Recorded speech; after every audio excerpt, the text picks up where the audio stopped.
Senhoras e senhores, muito bom dia, boa tarde, boa noite. Estamos aqui para iniciar mais uma videoaula de história. E você sabe que é extremamente importante você se inscrever aqui no canal para que você fique por dentro sempre das atualizações e das videoaulas e dos vídeos do canal que vierem a aparecer. E também já te adianto, se você gostou desse vídeo ou dessa recomendação, já deixa o seu like no vídeo. O tema de hoje, minha gente, é Revolução Industrial. Você já parou para pensar em hoje como que a gente está cercado de máquinas e como que a vida é muito mais facilitada do que há alguns séculos atrás, como por exemplo na Idade Média ou na Idade Antiga? Minha gente, a Revolução Industrial foi o ponto. Lembra que revolução, quando a gente fala dessa palavra, nós estamos falando sempre de uma mudança, a gente está falando de uma transformação profunda, cara. Isso que é revolução. Então, quando eu falo de Revolução Industrial, nós estamos falando de transformações profundas no campo da indústria, ou seja, na produção de mercadorias e na relação do ser humano com o modo de produção.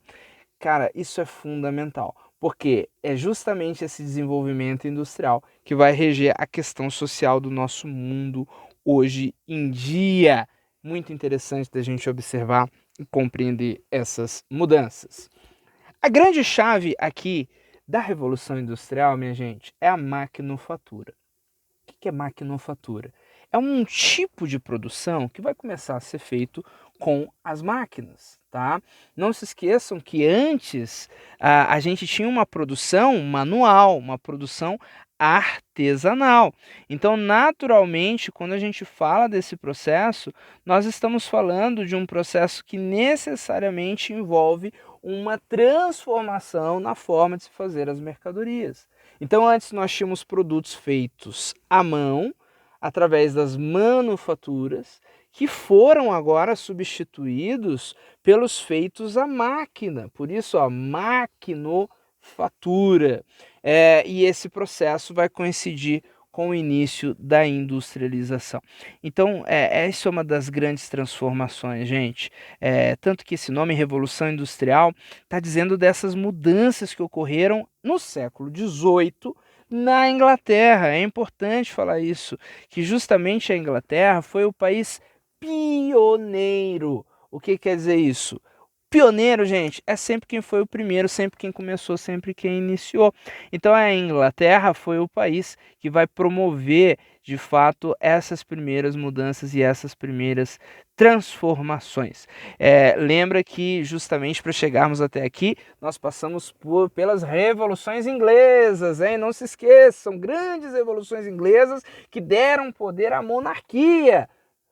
Poder à monarquia não, né, minha gente? Tiraram o poder da monarquia absolutista graças aos ideais iluministas que também agora vão fazer parte da realidade cotidiana. Mas lembrem que o parlamento vai ser o grande momento, a grande instituição que vai conseguir pegar parte dos poderes reais, né? Através de uma construção na Inglaterra de uma monarquia parlamentarista e de um Estado burguês. Então, foi extremamente importante para nós compreendermos esse processo, não é?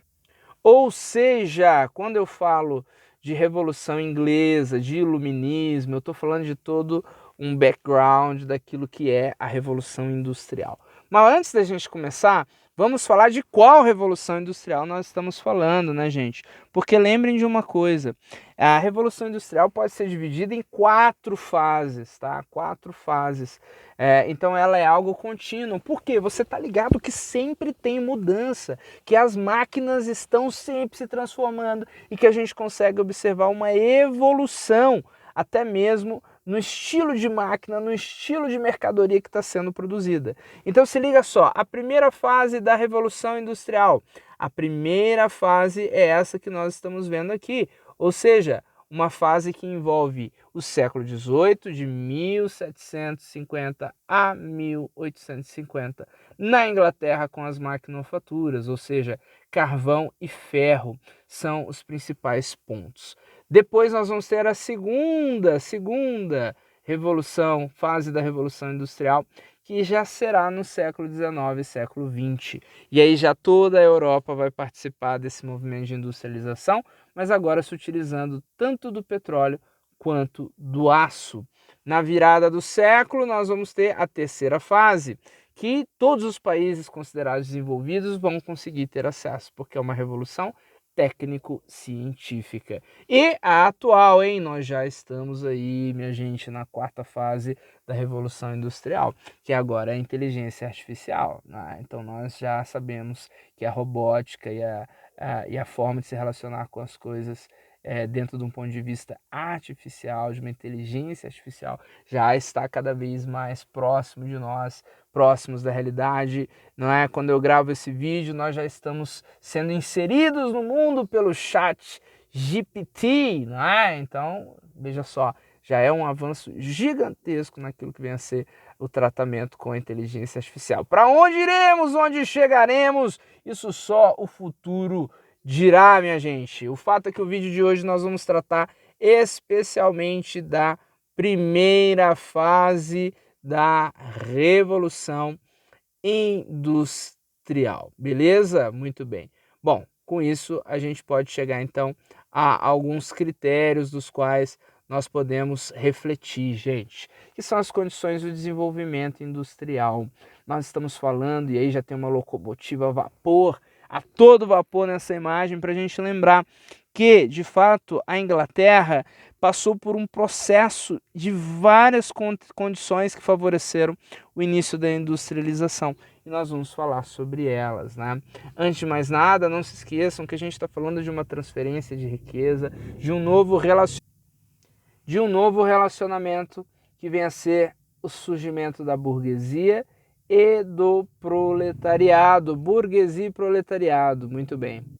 Essa relação é uma relação que se dará entre o proletariado, e você precisa se lembrar dos cercamentos na Inglaterra, grande cercamento que os pequenos proprietários cercaram a terra para agora criar ovelhas, fazendo com que os camponeses desenvolvessem um grande êxodo rural, indo para as cidades. E nas cidades tem o que, minha gente? Nas cidades tem fábricas, e esses camponeses vão trabalhar nas fábricas, né? E eles não têm poder para comprar e para construir uma fábrica. Eles têm o que? A força dos trabalhos de suas mãos. Então eles vendem a sua força de trabalho em troca de salário. E quem está lá na outra ponta? O burguês. O burguês, ele tem os meios, ele tem a fábrica, ele tem os meios para produzir. Por isso ele vai poder pagar esse salário. Então nós estamos falando de uma transferência de riquezas, estamos falando do trabalho assalariado e da burguesia, extremamente importantes para a gente nesse ponto.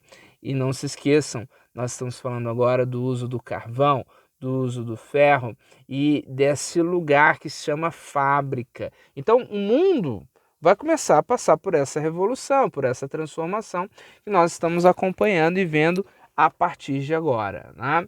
Quais são as causas, então, minha gente, do pioneirismo inglês? Por que a Inglaterra foi o primeiro país? A gente já estava discutindo agora há pouco sobre isso. A Inglaterra vai ser o país primeiro que vai ter um Estado centralizado, liberal e burguês. Então não se esqueçam, a burguesia está no parlamento, a burguesia tem espaço, tem direitos, tem voz e consegue fazer com que haja um ambiente propício para o desenvolvimento dessas indústrias. Além do que, a Inglaterra era um território rico em matérias-primas. Como assim, minha gente? Lembra que além da agora que nós temos as ovelhas e essas lãs que agora vão poder se transformar para a indústria têxtil em matéria-prima, nós temos, além do que, ao mesmo tempo, uma relação básica das colônias. Não se esqueçam que a Inglaterra tem colônia. Colônia aonde, minha gente? Na América do Norte! E esses caras estão plantando o que na América do Norte? Algodão. Então, por todo lado, você tem matéria-prima para a indústria têxtil e também minas de carvão no Reino Unido. Então, a Inglaterra é um ambiente perfeito para começar a sua revolução industrial. Além do que, não se esqueçam que tem um desenvolvimento muito forte das navegações, não é? A Inglaterra foi um dos reinos europeus mais beneficiados com a expansão marítima. Por quê? Porque os ingleses já agora no século XVIII tinham formado um império comercial, né? Como eu acabei de falar, nas colônias, né? Na América do Norte, por exemplo. Então, essa será uma condição extremamente importante para o fundamento e o escoamento de produção. Ou seja, se a gente precisar trazer matéria-prima da América do Norte, a marinha ela está fortalecida, ou seja, as embarcações, os navios, já tem toda uma estrutura preparada. Se eu preciso vender agora essas mercadorias que vão ser produzidas, minha gente, também já está tudo preparado, eu posso escoar, eu posso direcionar essa venda para outros destinos. E por último, a gente estava falando agora há pouco, né? Aqui que está o BO, né, gente? Por que a Revolução Industrial tem uma questão social? Porque a gente está falando de proletariado, de trabalhadores, a gente tem mão de obra, a gente tem uma galera que está vindo do campo e vai trabalhar nessas fábricas. Isso é extremamente importante para nós compreendermos esse período. Porque essas fábricas, gente, vão trazer uma mudança na própria cidade. As fábricas estão na cidade. Então o espaço urbano vai ser mudado. A gente está falando de às vezes, o surgimento de bairros inteiros, que serão bairros de operários. Então, a fábrica é um símbolo da Revolução Industrial, né? É um símbolo. Então, a gente precisa ter em mente essa relação e esse trabalho assalariado. Portanto, o que a gente pode considerar? Que toda essa mudança, essa transformação vai estabelecer uma nova forma de cidade, os problemas sociais vão surgir, uma relação entre burguesia e proletariado, o mundo está passando por transformações nunca antes vistas, minha gente. Isso são novas relações de trabalho, então a gente precisa lembrar que aqueles artesãos e os agricultores que estavam acostumados aos seus trabalhos pelas estações do ano ou pelas condições climáticas vão ter uma mudança drástica agora, porque dentro das fábricas nós vamos ter uma nova relação de trabalho. Por exemplo, nas fábricas o trabalho era em períodos de 15 a 16 horas, num ritmo de máquina, ou seja, não para, não para, não para. E vejam, as máquinas não precisavam parar para descansar, não tinham nenhum tipo de turno, né? As máquinas elas não param. E assim, esses trabalhadores vão ser levados à exaustão. Então, olha só, para isso a gente usa esse nome, insalubridade. O que é insalubridade, minha gente? Os operários viviam de forma precária, insalubre, ou seja, tanto no ambiente de trabalho quanto no ambiente familiar, porque a cidade é um local que agora com as fábricas vai ter poluição, vai estar suscetível a inúmeras questões de insegurança, como criminalidade, como violência, porque, claro, você sabe, não é todo mundo que vai conseguir o emprego, né, minha gente? Lembrem que as fábricas eram lugares quentes, escuros, poucos ventilados, né? O ar úmido do vapor das máquinas, a sujeira. Lembrem que o princípio de higiene não era como o princípio que nós temos hoje. Não existia um negócio que chama segurança do trabalho, ou seja, não tinha proteção alguma, não tinha nada, nenhum material, nenhum capacete, nada. Essa galera trabalhava, minha gente, com uma chance enorme, como de fato acontecia, de acidentes. E não tinha nenhuma lei de proteção do trabalhador. Isso que a gente precisa ter em mente. Então, se algum trabalhador machucasse, ele era demitido, era contratado outro. Quer dizer, não tinha regra. Não é? É uma coisa que surgiu agora, que acabou de nascer. Então, veja, é uma nova sociedade, né, minha gente? Uma nova sociedade completamente diferente. E é claro, ao mesmo tempo vai começar a ter uma luta desses trabalhadores, né? Os trabalhadores também não vão, em pouco tempo, eles já vão entender que não é esse modelo de trabalho aquele modelo esperado, né? Então, assim, nessas novas cidades industriais, minha gente, por onde esses trabalhadores que saíram do campo estavam, a gente começa a ver que o ambiente era extremamente insalubre, né? Sem falar na questão da poluição por conta da queima do carvão, né? Lembra que tudo agora é movido a vapor. Então essa exploração foi uma exploração muito grande nesse início, mas também existe uma discussão sobre isso, ou seja, como foi um processo e ninguém nunca tinha passado por isso, é daí que também vão nascer as construções sociais, ou seja, as formas da gente chegar a algum lugar, não é? Por conta desses processos que vão que vão se aprimorando socialmente, né? Então, é claro que existem demissões, existem desempregados, né? Nesse momento, um número muito grande de desempregados, existe um péssimo salário que vai ser pago a eles, né? Então a gente precisa lembrar que também hoje em dia, atualmente, com o grande desenvolvimento das tecnologias e a partir desses grandes aí trabalhadores operários da primeira fase da revolução, o mercado já sofreu constantes mudanças, né? Então hoje a gente está falando, a gente sabe que tem leis trabalhistas, que tem já seguro para os trabalhadores, a gente sabe que hoje já existem leis que protegem os trabalhadores, mas é claro, os trabalhadores daquela época vão se revoltar, né, cara? Eles não vão aceitar facilmente. Então não se esqueça disso, haverá um movimento operário. Esses trabalhadores, diante daquela situação de exploração lá, né, eles vão começar a se revoltar e eles vão provocar os primeiros conflitos contra os patrões e os empregados. E os primeiros são esses caras, né, os ludistas. Eles eram baseados na ideia do Ned Ludd, grande Ned Ludd, que era o líder desse movimento, né? Por isso que era chamado de movimento ludista, né? Veja só, qual era a ideia desses caras, né? Era uma revolta contra as máquinas, cara. Eles acreditavam que as máquinas tiravam os empregos das pessoas. Lembra que a gente falava, os antigos artesãos, né? Então, as máquinas estavam tirando os empregos. Gente, essa é uma polêmica muito forte naquela época. E os objetivos que eles tinham, então, era acabar com os riscos de acidentes que eram provocados pelas fábricas. Então, olha que loucura, né? É claro que os burgueses, que eram os donos desses equipamentos, não assistiram, né, à destruição dessas máquinas com bons olhos, obviamente, né? Porque eles estavam sendo prejudicados financeiramente. Portanto, esses ludistas logo, logo vão ser condenados, aí, muitos deles perseguidos por leis de atentados contra as máquinas e tal. Então eles logo vão perceber, cara, que não vai ser muito eficaz esse quebra-quebra. Os ludistas acreditavam nas destruições das máquinas, cara. Mas eles vão perceber que quando quebrava uma máquina, o que um burguês fazia? O burguês tinha o dinheiro, ele tinha o recurso, ele comprava e colocava outra máquina no lugar. Não adiantava, cara. Por isso, naturalmente, quem vai ter mais sucesso são esses caras aqui, os cartistas, né? Os cartistas, eles são os caras que vão começar a trabalhar com a ideia de leis, de cartas ao parlamento, para que o parlamento pudesse fazer e aprovar alguma lei. E aprovar essa lei para o quê? Para melhores condições de trabalho dos operários. Então, olha só, minha gente.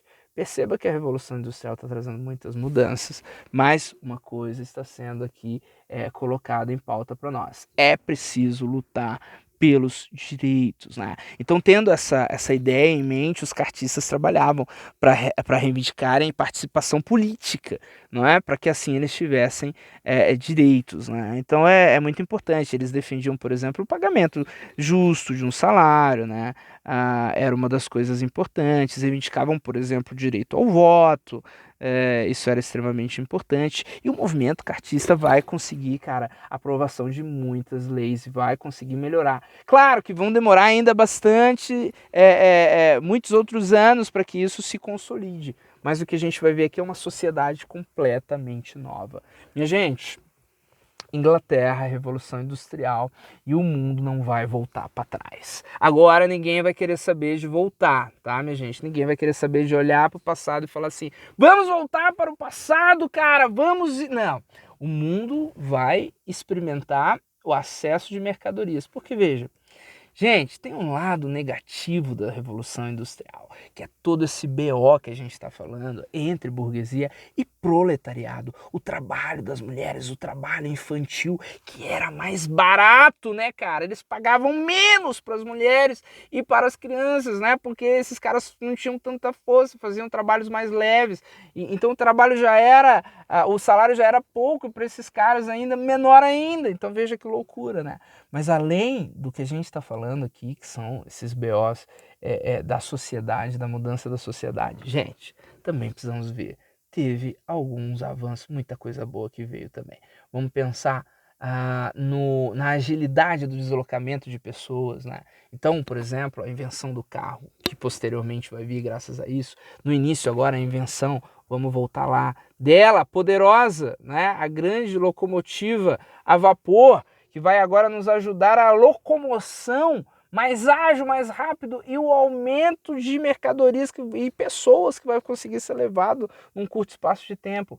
Cara, não começa a olhar e perceber que só tem coisa ruim, tem coisa boa também. A gente precisa, é claro, sempre na história olhar a balança dos dois lados. Como historiadores, que somos estudantes de história, nós não podemos julgar, cara, aquela sociedade, mas nós somos capazes de compreendê-la, compreender as suas dificuldades, compreender os seus embates entre burguesia e proletariado e compreender e perceber que muito houve de avanço também, avanço tecnológico, que vai trazer um acesso muito maior a mercadorias, a pessoas que moravam longe ou distantes dos grandes centros, e não se esqueçam que o movimento que era feito, desde deslocamento e até também de produção e de envio de mercadorias, eram por meio de animais, né? Carroças e o uso sistemático de animais, cavalos, enfim, atração animal. Então, necessariamente, a gente tem também um grande desenvolvimento graças à Revolução Industrial. E assim, como tudo na história, né, gente?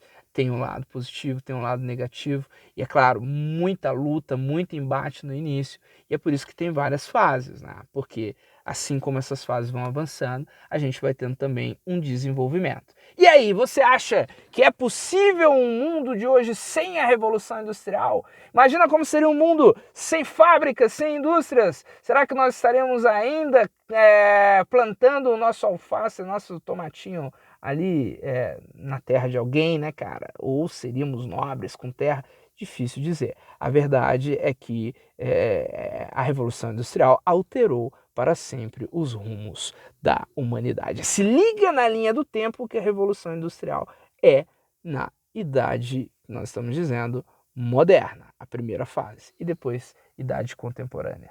Senhoras e senhores, eu fico por aqui. Não se esqueçam, até mesmo esse celular ou computador que você está vendo veio da Revolução Industrial. Não fique perdido na linha do tempo. Não deixe de dar o seu like e até o próximo vídeo.